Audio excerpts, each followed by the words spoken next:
Mahoro amahoro God's people, ubwoko bw'Imana muherereye hirya no hino ku isi basuhuza ni mugenzi wanyu God's people Anastase Sibomana ku murongo wa Irera TV1.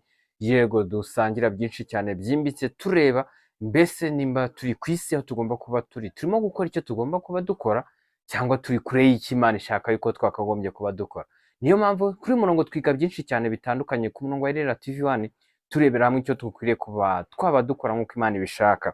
Niyo mpamvu uyu munsi twarebeye hamwe ikiganiro kigira kiti nta mpamvu n'imwe yatuma dutandukana na Kristo Yesu nk'umucunguzi wacu, ariho ijambo rigenda naryo ribivugaho ngo ninde wadutandukanya n'urukundo rwa Kristo Yesu. Mbese ni amakuba, ni ibyago, ni ukurenganywa, mbese yaba ari ukwambara ubusa, byinshi cyane, mbese yaba ari inkota, yaba ari urupfu.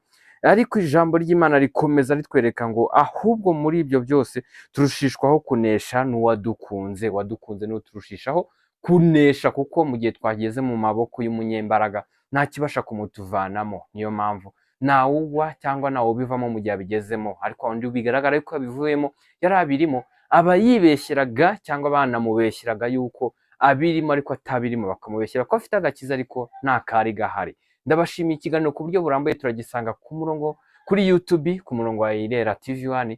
Murakoze cyane, ndabashimiye, muze twige byinshi.